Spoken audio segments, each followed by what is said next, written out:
Assalamualaikum warahmatullahi wabarakatuh. Pada kesempatan kali ini, kelompok 9 akan menjelaskan tentang estimasi biaya penganggaran modal. Berikut ini nama-nama anggota dari kelompok 9. Yang pertama, Zainur Rifai dengan NPM 20101040026. Yang kedua, Clara Radik dengan NPM 20101040037. Yang ketiga, Handoko Wahyu dengan NPM 2010400. Dan yang keempat, Sylvia Maharani dengan NPM 201040101. Materi yang pertama adalah biaya modal ekuitas. Pengertiannya, biaya modal ekuitas atau cost of equity capital merupakan suatu tingkat pengembalian minimum yang harus dihasilkan oleh perusahaan atas penggunaan dana yang diinvestasikan dalam suatu proyek yang berasal dari modal sendiri.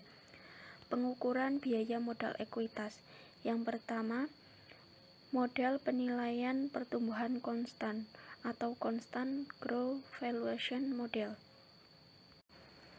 Dasar pemikiran yang digunakan adalah bahwa nilai saham sama dengan nilai tunai atau present value dari semua dividen yang akan diterima di masa yang akan datang, diasumsikan pada tingkat pertumbuhan konstan dalam waktu yang tidak terbatas.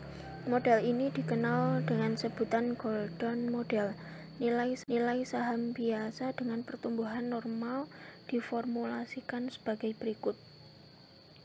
P0 sama dengan D1 dibagi KS dikurangi G, dengan keterangan P0 adalah nilai saham biasa perusahaan, D1 adalah dividen pada tahun pertama, KS adalah tingkat hasil atau pengembalian minimum saham biasa, G adalah tingkat pertumbuhan dividen. Yang kedua, Capital Asset Bridging Model atau CAPM. Berdasarkan model CAPM, biaya modal saham biasa adalah tingkat return yang diharapkan oleh investor sebagai kompensasi atas risiko yang tidak dapat didiversifikasi yang diukur dengan beta. Brigham dan Houston yang dialih bahasakan oleh Ali Akbar Yulianto 2013 halaman 13. Prosedur menggunakan pendekatan CAPM adalah sebagai berikut. A. Mengestimasi tingkat bebas risiko RRF yang umumnya ditetapkan berdasarkan tingkat suku bunga obligasi atau proses pemerintah. B. Tentukan koefisien beta saham B1 dan gunakan sebagai indeks risiko saham. C.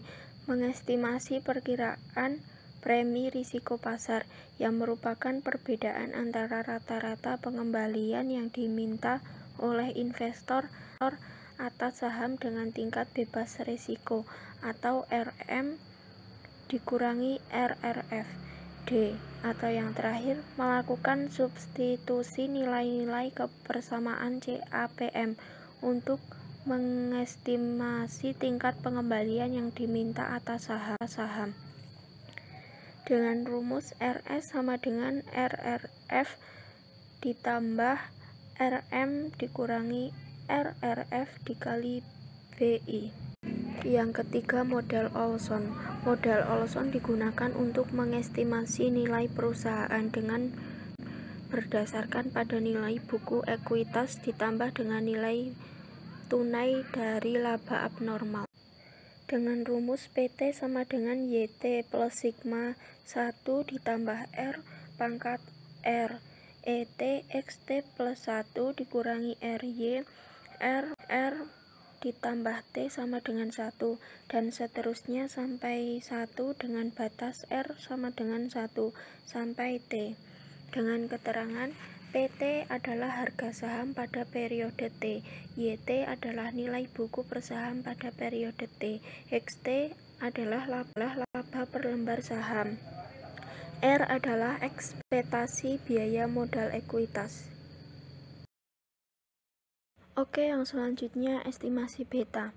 Beta suatu saham adalah nilai matematis yang mengukur sensitivitas return dari suatu saham terhadap pergerakan return pasar secara umum. Nilai beta yang tinggi mengidentifikasikan tingkat risiko yang tinggi. Juga sebaliknya, untuk beta yang rendah mengidentifikasikan tingkat risiko yang rendah. Beta dari keamanan adalah kovarian standar pengembalian keamanan dengan pengembalian portofolio pasar. Beta of security I sama dengan COV RIRM dibagi FAR RM sama dengan sigma I kali M dibagi sigma kuadrat M. Beta dapat dihitung dalam beberapa langkah. Yang pertama, menghitung rata-rata return on setiap aset. Yang kedua, untuk setiap aset, menghitung deviasi masing-masing kembali dari pengembalian rata-rata aset yang ditentukan. Yang ketiga, kalikan deviasi pengembalian general toll dengan deviasi dari return pasar. Yang keempat, menghitung deviasi kuadrat pengembalian pasar. Lanjutan, kemiringan karakteristik garis adalah beta. Kita juga dapat menentukan mencegat atau biasa disebut alfa dari garis karakteristik dengan regresi. Sejak garis dapat dibuat dari intercept dan slope, regresi memungkinkan seseorang untuk memperkirakan garis karakteristik dari Frimway menggunakan 5 tahun data bulanan untuk setiap plot. Sementara pilihan ini adalah sewenang-wenang. Hal ini sejalan dengan perhitungan yang dilakukan di dunia nyata. Beta dari suatu perusahaan kemungkinan akan berubah jika perusahaan berubah industri. Selama suatu perusahaan tetap dalam industri yang sama, betanya tidak akan pernah berubah. Perubahan lini produk, perubahan teknologi, atau perubahan di pasar dapat mempengaruhi beta perusahaan. Misalnya, deregulasi industri penerbangan telah meningkatkan beta dari perusahaan maskapai penerbangan. Selain itu, karena kami akan menunjukkan pada bagian selanjutnya, peningkatan leverage perusahaan, yaitu jumlah utang dalam struktur modal, akan meningkatkan beta perusahaan. Yang selanjutnya yaitu faktor penentu beta. Ada 3 faktor dalam menentukan beta. Yang pertama, cyclicality of revenue. Pendapatan bagi sebagian perusahaan adalah cyclicality keluar. Artinya perusahaan tersebut berhasil dengan baik di cyclicality tetapi buruk dalam fase kontraksi. Hal itu disebabkan karena siklisitas tidak sama dengan variabilitas stok. Dengan deviasi standar tinggi tidak perlu memiliki beta yang tinggi. Contohnya pada kasus studio film memiliki pendapatan yang bervariasi tergantung pada apakah mereka menghasilkan hits or flop. Namun pendapatan mereka mungkin tidak terlalu bergantung pada siklus bisnis. Yang kedua yaitu operating leverage. Tingkat leverage operasi mengukur seberapa sensitif suatu perusahaan atau proyek terhadap biaya tetapnya. Leverage operasi meningkat seiring kenaikan biaya tetap dan biaya variabel turun. Yang ketiga, financial leverage and beta finansial. Leverage keuangan adalah sejauh mana perusahaan bergantung pada hutang dan perusahaan yang taat adalah perusahaan dengan beberapa hutang dalam struktur modalnya. Karena perusahaan yang tadinya leverage harus melakukan pembayaran bunga terlepas dari penjualan perusahaan, leverage keuangan mengacu pada biaya tetap perusahaan untuk keuangan. Yang selanjutnya yaitu perluasan capital asset pricing model. Perluasan capital asset pricing model ialah sebuah model yang menggambarkan hubungan antara risiko dan return yang diharapkan. Model ini digunakan dalam penilaian harga sekuritas. Sewaktu kita memformulasikan capital asset pricing model, kita menggunakan serangkaian asumsi untuk penyederhanaan.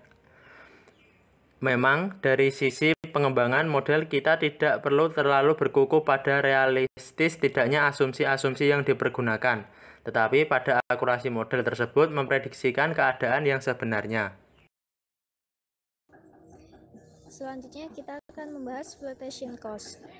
Flotation cost adalah fee yang dibayarkan kepada bank investasi dan biaya yang terjadi pada saat sekuritas dijual dengan diskon dari harga pasar saat ini. Flotation cost ini nantinya akan dimasukkan di saat kita akan melakukan perhitungan atas NPV suatu proyek. Dengan adanya flotation cost, maka perusahaan harus menaikkan dana dari jumlah yang diperlukan. Rumus mencari flotation cost adalah financing needed dibagi 1 dikurangi flotation cost as a percent.